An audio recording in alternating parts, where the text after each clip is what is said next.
بسم الله الرحمن الرحيم. السلام عليكم ورحمة الله تعالى وبركاته أيها الأصدقاء المتابعين. اليوم فيديو جديد يتعلق بكأس أفريقيا المقامة بالمغرب.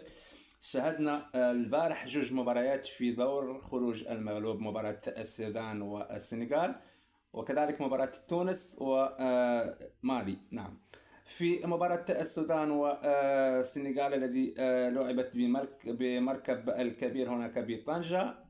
المباراة كانت ممتعة وشهدت تسجيل 4 أهداف تقدم خلالها المنتخب السوداني في الدقيقة السادسة عبر لاعبهم المخضرم عمر أو عامر عبد الله. في الدقيقة 30 من المباراة تم إدراك هدف التعادل من اللاعبين السنغال، واللاعب باباجي الذي تمكن نفس اللاعب من إدراك هدف التقدم في الدقيقة الثالثة من بدل الضائع الشوط الأول. وفي الدقيقة 78 من المباراة من الشوط الثاني تمكن إبراهيم باي من إدراك هدف الثالث للمنتخب السنغالي، وبالتالي قتل المباراة. السنغال في دور الثمانية، والسودان الذي قدم مباراة جميلة هي الأفضل له في هذه الكان، لكن لم تشفع له في التواجد في دور الثمانية ومقارعة المنتخب السنغالي الذي كان قويا صراحة. وأعتقد أن الفوارق شاسعة بين الفريقين. إذا هارد راك للمنتخب السوداني، وحظ أوفر للفريق السنغالي في قادم البطولة. في مباراة أخرى وهي مباراة تونس ومالي، شاهدنا مباراة جميلة في مركب محمد الخامس. شاهدنا حضور جماهيري كبير، قرابة 45 ألف حجوا إلى زونور من أجل مساندة الفريق التونسي أغلبهم. المباراة بدأت في ظروف عادية، مباراة صراحة في الشوط الأول مملة.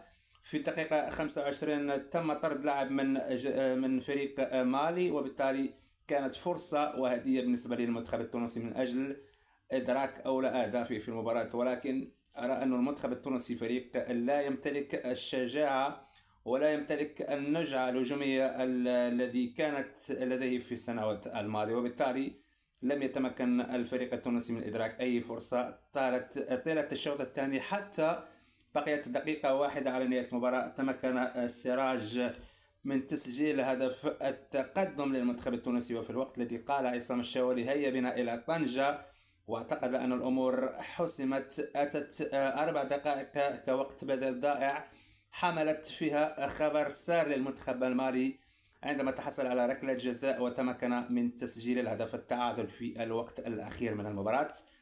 امتدت المباراة إلى شوطين إضافيين لم نشاهد فيهم أي جديد. ظلت المباراة متعادلة بهدف لكل فريق.